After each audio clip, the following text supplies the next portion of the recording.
Okay. All right. Good afternoon, everyone. It's Rabbi Akiva Males, and I hope that you're well. Today is Wednesday. It is July 28th, and we're getting ready for Parshas Ekev. And I'm so glad that you're here joining us. Okay, I wanted to share with you two Divrei Torah today, two Divrei Torah on Parshas Ekev, and you'll see that they're related. They're very related. I didn't realize it when I got started, but after I looked at them both, I said, wow, they're related. The first one that I'm going to share with you is something I heard a couple years ago from Rabbi Yisrael Reisman. And I thought it was wonderful because I had not seen anyone else point this out before. And it really, really caught my attention. So Rabbi Reisman, I've got there a picture of him in a brief bio. He happens to be in Israel now.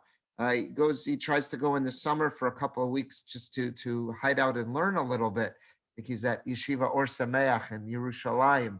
And I was listening to a Chumash shir last week, and it said that he was able to pull it off to get to Israel this year. I know last year he couldn't with the pandemic.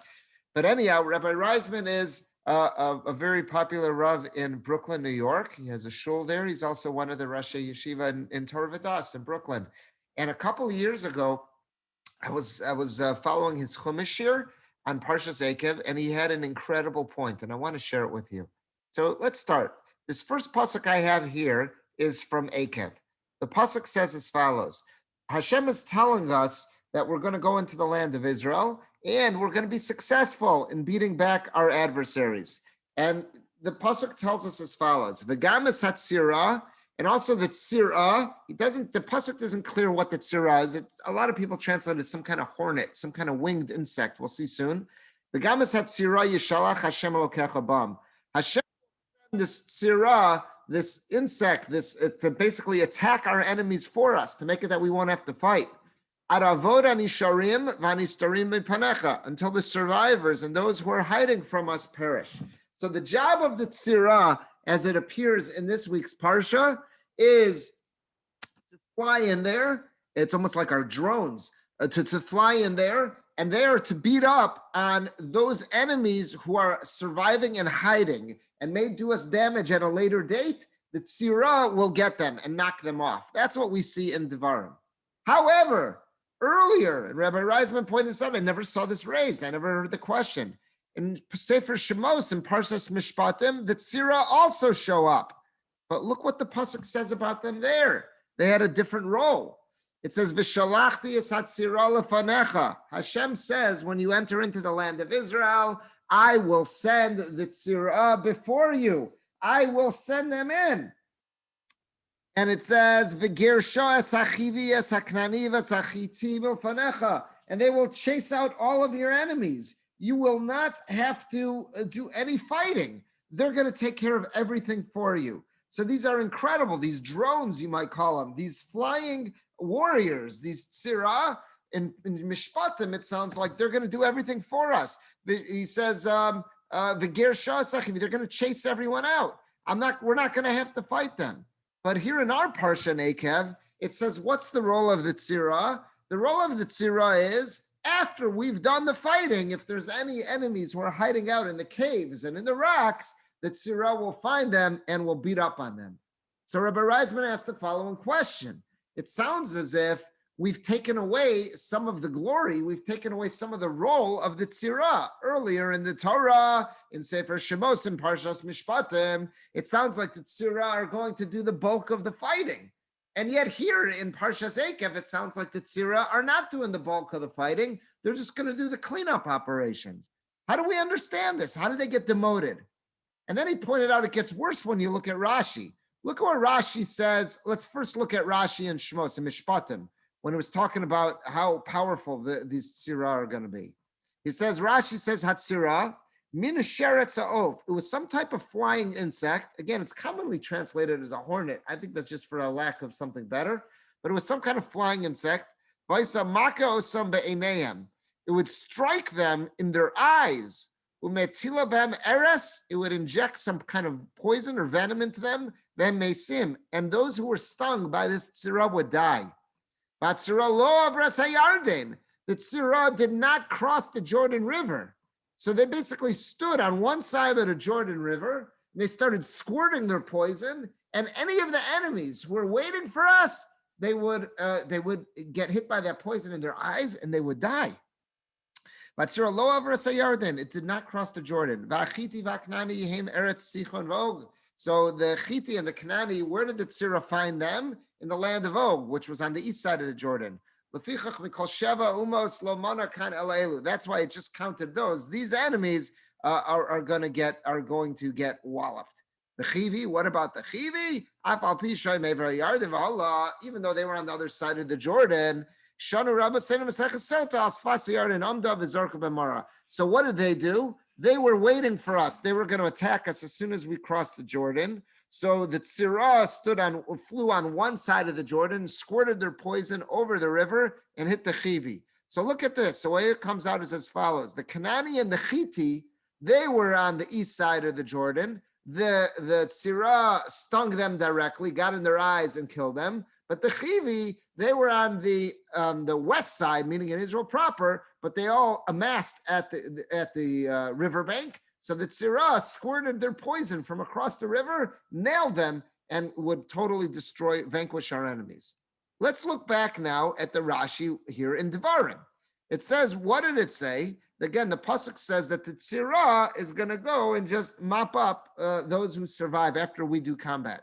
Hatzira, so Rashi says here, min sheretz of, it was a type of flying insect.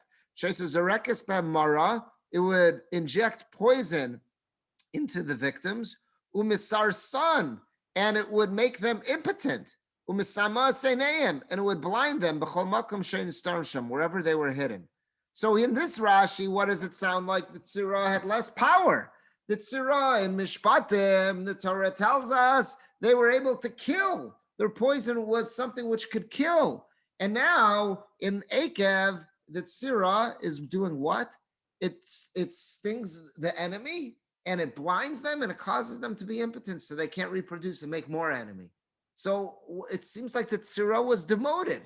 Number one, again, from the Psukim, it sounds like the Tzira was supposed to do the bulk of the fighting, we were told in Mishpatim.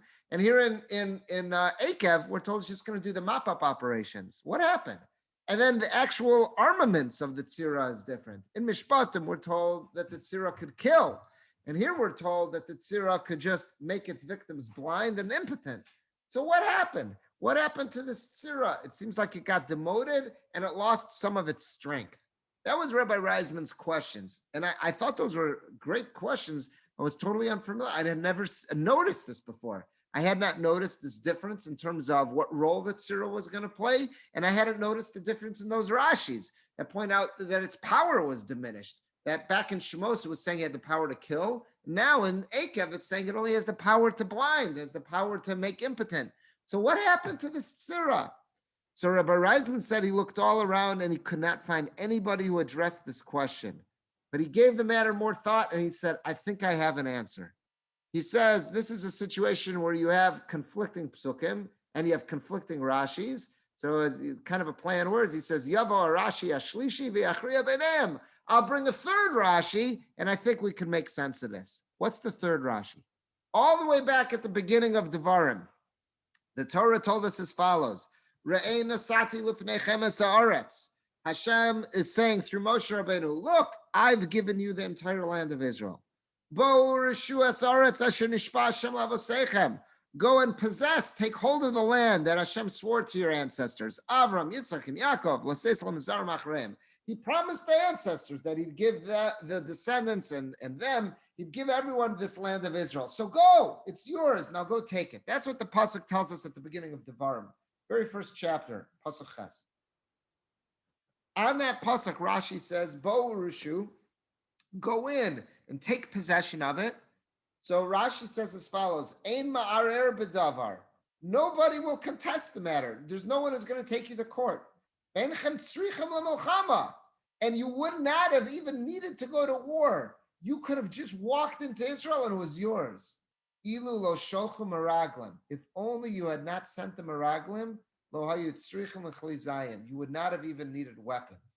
So what Rashi is saying, quoting the Medrash, is that an incredible change, a transformation took place. Had we never sent the meraglim, We could have marched into Israel in such a miraculous fashion, we wouldn't have even needed an army. We wouldn't have needed weapons. As soon as we crossed the Yarden, the enemy would have just fled. They would have ran for the hills. No one would have contested. No one would have fought us. No one would have taken us to court. But we blew it. As Klal Yisrael, we walked in and we demanded of Moshe, we want miraglim, we want spies, we want scouts who are going to do all sorts of reconnaissance in the land of Israel, figure out what's the best way to attack it. And what happened? Hashem says, oh, you want to go about this in a natural fashion? You want to go about this with miraglim, with scouts, with spies, with an army? Okay, you're on your own now. So what happened is everything changed.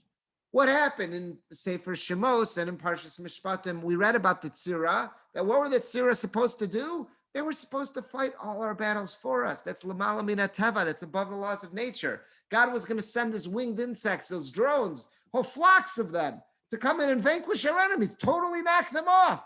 And they had the power, their poison could kill. That was before the Meraglim. That's when God says, I got this. B'nai Yisrael, don't worry about it. But what happened? We insisted on Meraglim. We said we can't believe that we could conquer the land of Israel, such a mighty inhabitants there. We can't do this on our own. We can't do this with just relying on miracles. We need to go about this in natural fashion. We need to send in spies and scouts. At that point, God says, oh, you want this on your own? I'm withdrawing some of my firepower. I'm going to withdraw some of my support. You want this by natural means? It's yours. Now you need an army. Now you need warriors. Now you need weapons. Nebuch, I feel bad for you. It's a lot to do. I'll still send some tzira, but they're going to be greatly diminished. They're going to do the cleanup work. You're going to have to do the fighting. They're only going to do the cleanup work. And you know what? They're not even going to be as powerful as before. Their poison can no longer kill. Now, all their poison could do is blind and cause impotency. That's it.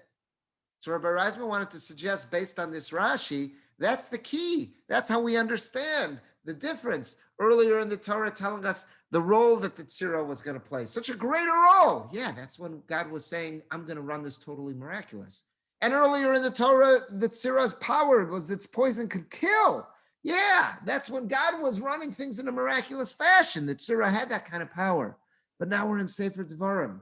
This is after Bnei Yisrael chose. They opted out of a miraculous existence. They said, we got this, Hashem. We're going to do it in a tevadik way. We're going to do this by the laws of nature. We're putting an army together. We're putting scouts together. God withdraws and says, you want to really do this on your own? You're on your own. Now you're going to have to fight. But I have Rahmanas. I'm still going to send the tzira, but in a much diminished role. They're going to do the cleanup operations after you fought. And when they do inject their poison, it's not going to be nearly as powerful. That's how Rabbi Reisman wanted to explain this. And I thought it fits like a glove. And it fits with that Rashi, how it explains it. And it just makes you wonder, if we wouldn't have blown it, with the Meraglim, what kind of existence we would have had. Such a shame. It's like, no, hindsight is 2020.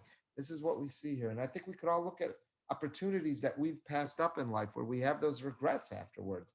And this is a time when we look at this week, when we see this about the tzira, and we see that it's playing such a diminished role. No, not everything could be fixed. Yeah, we did tshuva after the Meraglim. Hashem didn't destroy us. We never really got back to where we were supposed to be beforehand. Even after Moshe pleaded with Hashem to have compassion on us, to have Rahmanas. That's true. He had that Rahmanas. He did not destroy us. But at the same token, we never made it back to the same lofty position in relationship with Hashem that we had before. It was a missed opportunity that Meraglim brought. I have here on the sheet just what I, in the transcripts from Rabbi Reisman Shir, just the last two paragraphs. I would suggest that Yavo Rashi Shlishi V'Achriya B'Neim. I'm going to bring down a third Rashi that can answer the stira, the contradiction between these two. That Rashi's in Parshas Devarim 1:8. There Rashi says, Ilu lo sholchu meraglim lo hayu tzrichim l'chli zayin. That in conquering Eretz Yisrael, they had to conquer Eretz Yisrael by fighting a battle, by taking swords and taking tools of war. But Ilu lo sholchu meraglim, had the meraglim, the spies not been sent, then they would not have needed to actually do battle. That Rashi answers the steer, the contradiction between the other two. The first Rashi in Parshas Mishpatim, before the story of the Meraglim, the spies, there they would not have had to do battle in a physical battle. There the Tzira would have done all the job for them and would have destroyed. Here in Parshas Ekev, it's after the story of the Meraglim, and everything changed. Here, in fact, they had to do battle, and the tzira was only able to help them. this Yisod, I guess you might say that this rule is that Yisod that it says in Drashas Haran. There's a famous Rishon, the Ran, Rabbeinu Nissim. He has a number of drashos, and Rabbi Reisman says this fits with one of the drashos with a fundamental idea that the Ran, Rabbeinu Nissim, put down. And here he explains it. The Drashas Haran as a Yisod has a fundamental idea that a person can create his own reality. Had they not sent the Meraglim, the spies, then they could have done battle in a supernatural way, through Shemayim, through heaven. By sending the Meraglim, they said, no, we have to use strategy, we have to know how to attack. They created their own reality. They schlepped themselves down into a world which they needed more hishtadlus, more human effort, and therefore they had to exist on that level. This is the story of the Tzira, and this might help explain why in Sefer Yoshua, in the end of Sefer Yeshua and Joshua, when Yoshua is recalling and he's recording for everyone all the battles that they had to go through to conquer in the land of Israel, the Tzira is not a major force. It doesn't really play a big role. It's given like almost an asterisk, almost a footnote. It is mentioned all the way at the end of the last parak where Yeshua mentions the Tzira in 24:12. It says, Veshlach lefnechem es Tzira, that God sent the Tzira. It was not a major force or factor in the battle of conquering Eretz Yisrael.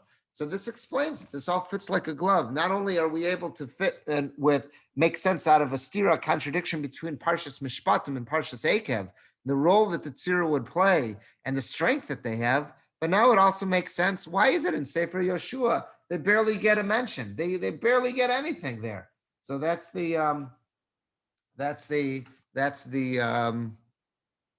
is this first Divrei Torah from Rabbi Reisman. I thought this was incredible, just making us realize the difference before the Meraglim and after Meraglim, what we could have had and what we didn't end up with. Even after Hashem Rachmanos did not destroy us and still allowed us to go into Israel, we were on a totally different level than what could have been. And the second Divrei Torah I want to share with you, I think dovetails on that idea. You're going to see that there's something that's very, very similar about it. And this is a little bit later in the Parsha. Moshe is recalling the fact that he broke the first set of luchos because he saw the Egel Hazahav. He saw that Klal Yisrael had built the golden calf. And he pleaded with Hashem not to destroy us. And Hashem said, fine, I won't destroy Bnei Yisrael. And Moshe pleads more, and he says, okay, I'll let you come up. You're going to carve out a second set of luchos. And after you've got them carved out, you broke the first set. You want a second set? You got to carve them out. You do the work this time. But after you carve them out, bring them to me, and I'll engrave in them the dibros that were in the first set. So let's see. Aleph. It says, Ba'esahi, at that point, when Hashem allowed me to come back up, Amar Hashem Elai, God says to me, Pisol lecha shnei luchos avanim karishonim. You have permission now to carve out for yourself a new set of luchos, a new set of tablets, just like the first set. Va'alei Elai hahara, and ascend, bring them up to me on the top of the mountain. Va'asisa lecha aron eitz, and be sure, make for yourself a wooden ark. Have something to put this new set of luchos in. So let's see Rashi. Rashi says, Ba'esahi, l'sof arba'im yom nisratza li, that after 40 days of pleading with Hashem, nisratza li, he finally was okay, reconcile with me, v'amar li psolacha. And that's when he says to me, yes, you can carve out for yourself a new set. V'achar kach v'asisa aron. And then Hashem told me, make sure to make an aron. But what did I do? I reversed the order. I said, this doesn't make sense. He's telling me to first carve out luchos and then make an aron.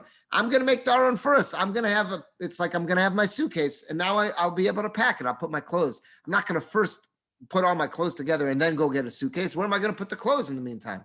So he says, I'm going to first get the chest, the aron, and then I'll carve out the luchos.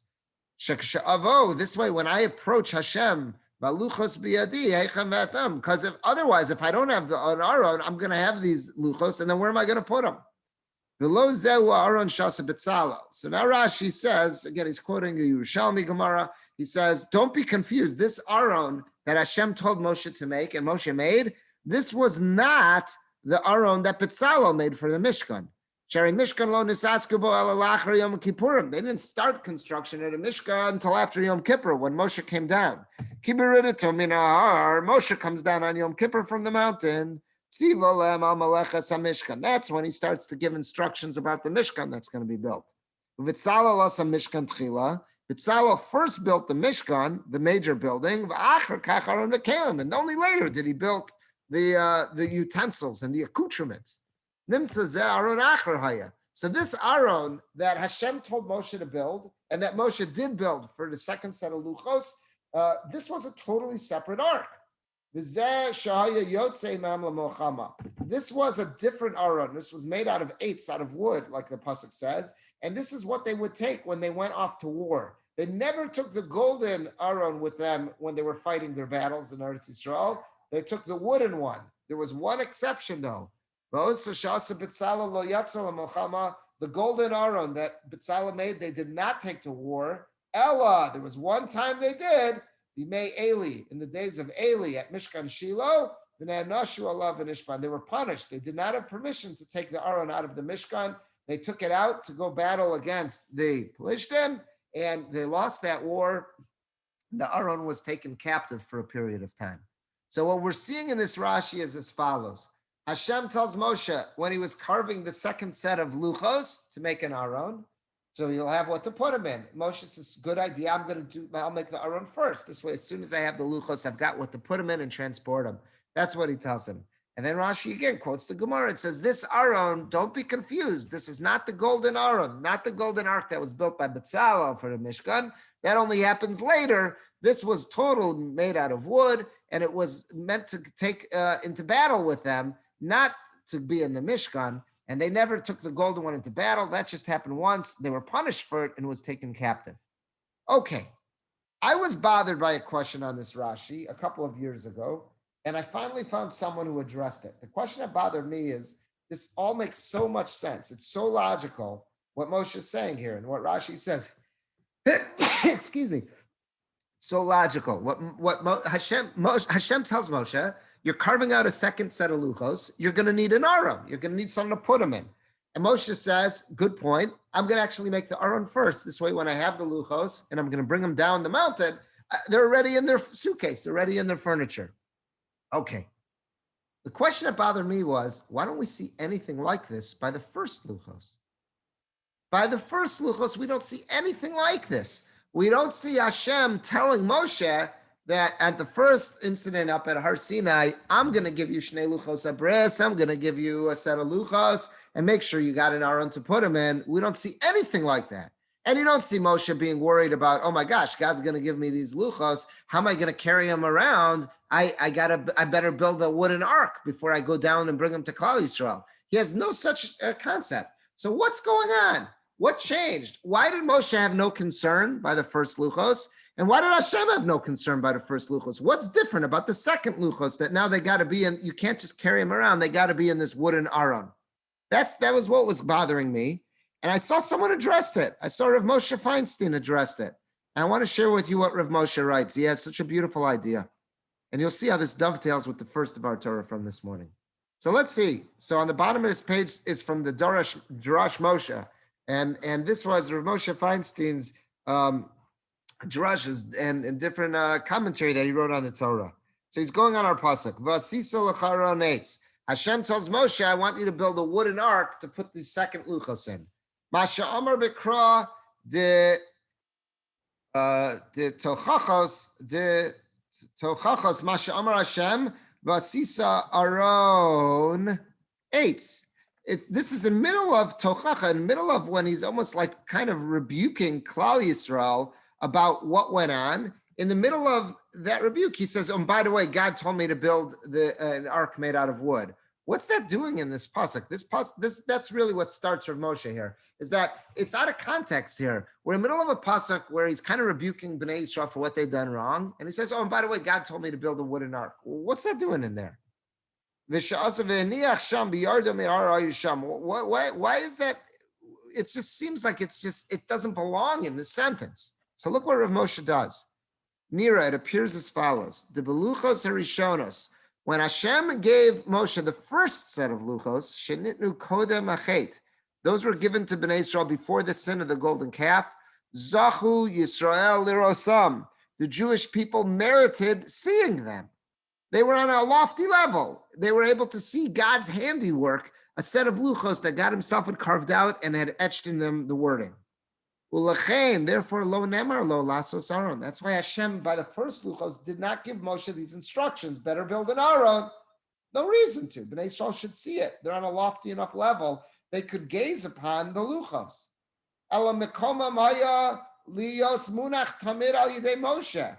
The original plan was all of Bnei Yisrael should have access and be able to see the luchos. They would be near Moshe in his tent. He'd hold them, whatever it is. Can you imagine what kind of a chizuk, what kind of a support, and what kind of strength that would be for Bnei Yisrael to see God's handiwork? That would have been awesome. And that was the original plan.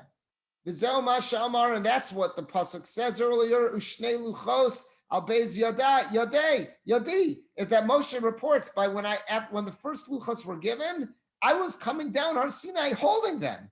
That was the original plan. I was going to always hold the luchos.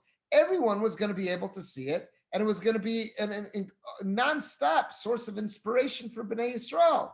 That's why Hashem didn't tell Moshe to build a wooden ark for the first set of luchos. But after we committed that grave sin of building the Egel Hazav and worshiping it, Lo Zachu Yisrael Rosam.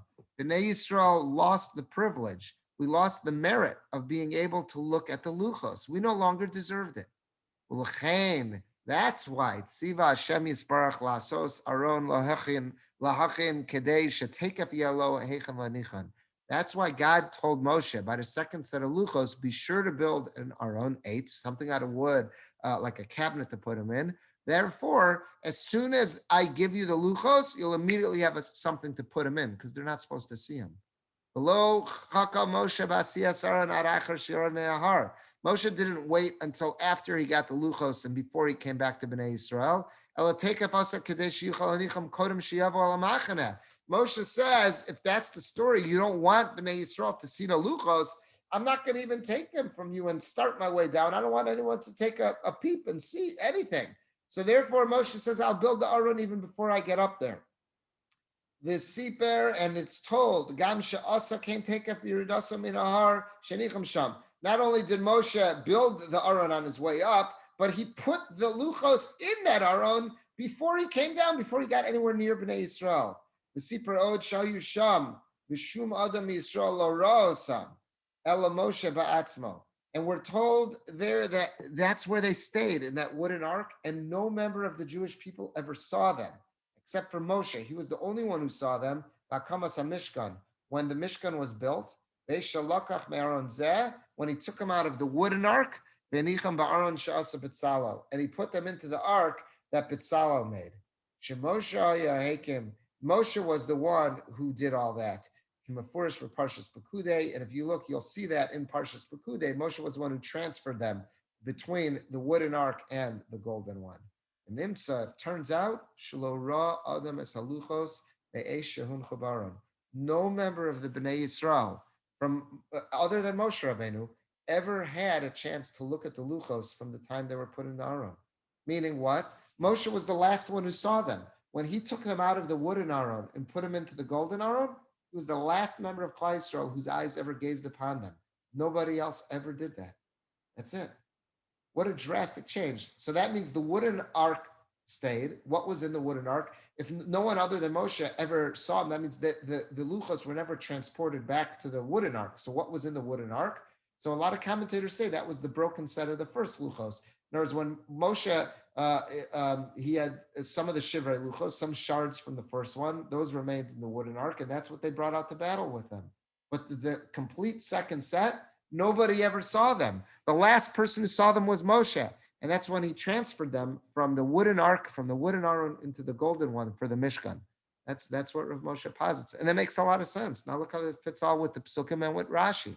That's what it comes out there. And that also explains, answering Rav Moshe's question, that's why this is in the context of Moshe rebuking Bnei Yisrael. Why in the context of rebuking Bnei Yisrael do you say, oh yeah, and God told me that I had to put it in a wooden ark?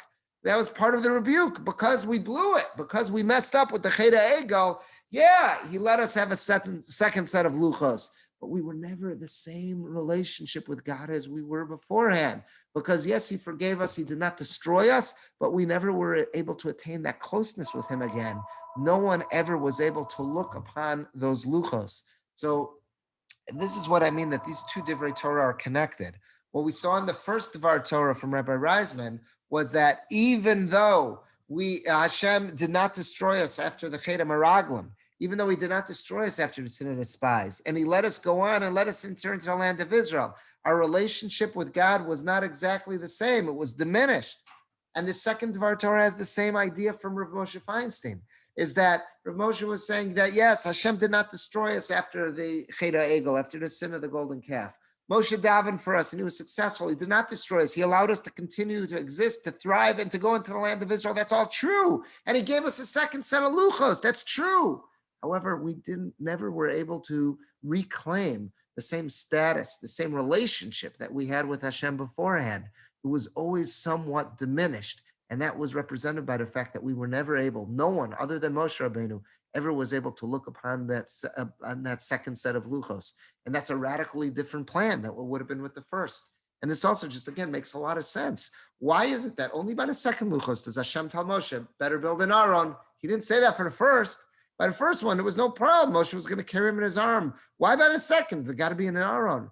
That was because our status had changed. And with that change of status, we didn't deserve to look at the luchos. That's what we're told there.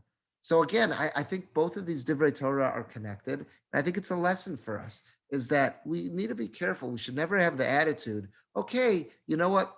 I'll let my temptations get the best of me, whatever it is I'm tempted to do, and I'll do tshuva. Yom Kippur's not so far off.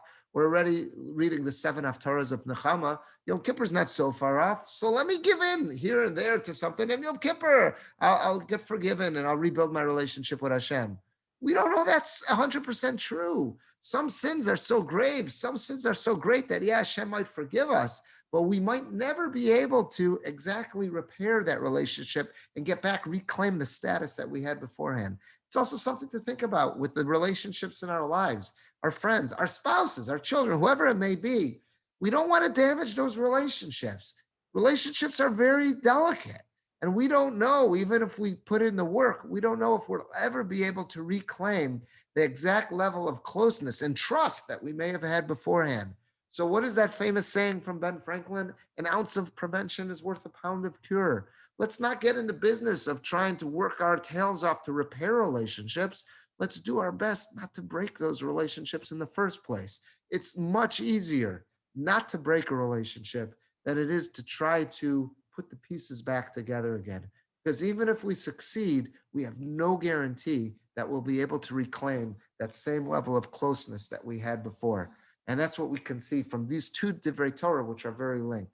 So I think these two answer some terrific questions that many of us may never have stopped to think about before. The first of our Torah was a different role for the tzira that we read about in Shemos. How do we make sense of that? And we saw that one was being described, the role they would play before we sinned with the spies, and now the reality, changed reality after the sin and spies. Second of our Torah was, why is it only by the second luchos is Moshe ordered or commanded to build an Aron and not by the first? Because again, our relationship changed. The first was before the Chet HaEgel, before the sin of the golden calf, and the second was after. Even with Hashem forgiving us and working on repairing that relationship, we were never able to get back to exactly where we were beforehand. So again, I think these answer some terrific questions, but it also leaves us with an important lesson. Let's do our best to protect the relationships in our lives, the relationship with God, the relationship with our spouse, the relationships with our family, with our children, whoever it may be. Let's do our best to protect those relationships, not break them, because if we break them, we've got so much work to do. But even with all that work, we may never be able to get back to where we were beforehand. Let's avoid that problem by honoring the relationships in our lives and doing what we can to keep them strong. I'm going to stop the recording now, and I'm going